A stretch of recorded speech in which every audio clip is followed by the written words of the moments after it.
With Team India having lost the Melbourne Test versus Australia, चलिए देखते हैं वो 5 रीजंस जिनकी वजह से इंडिया का वर्ल्ड टेस्ट चैंपियनशिप फाइनल में पहुंचने का सपना शायद सपना ही रह जाए।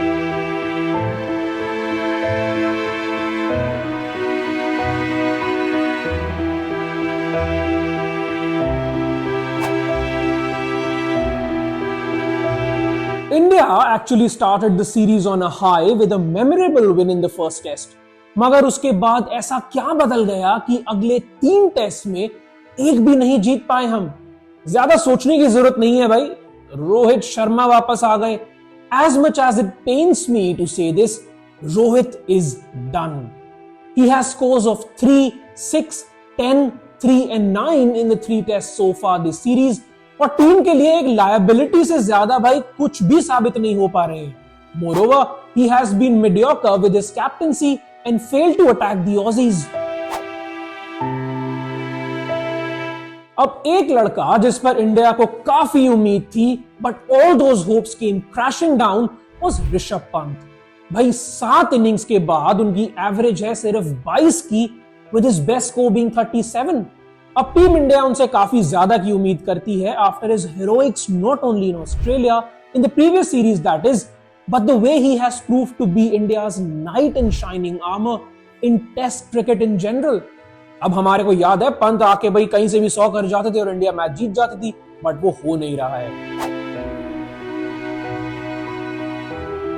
तो भाई अगले सीरीज के मुजरिम है विराट कोहली। अब पहले टेस्ट मैच में भाई सेंचुरी जब करी तो सबको लगा शायद पुराने कोहली वापस आ गए हैं, मगर ऐसा नहीं था।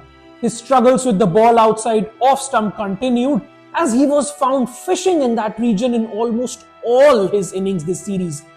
आज की डेट में कोई बच्चा भी आपको बता देगा कि अगर भाई विराट कोहली को आउट करना है तो किसी प्लान की जरूरत नहीं है आपको, बस आउटसाइड ऑफ स्टंप डालो और विराट खुद ब खुद चले जाएंगे वापस।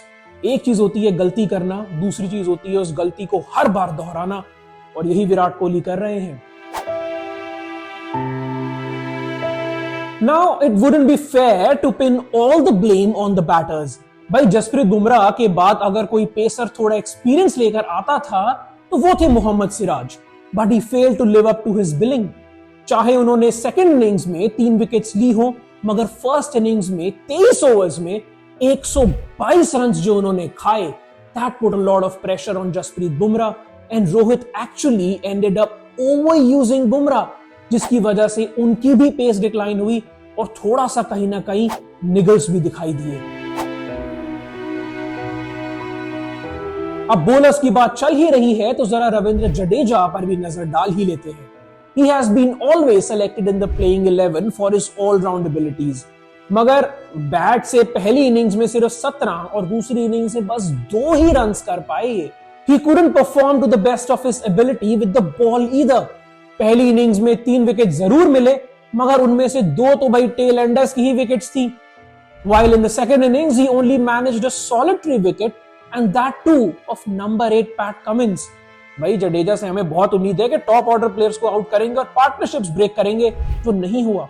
मगर भाई सीरीज अभी खत्म नहीं हुई है और एक टेस्ट मैच बाकी है। So should Team India revamp itself for the 5th and final test?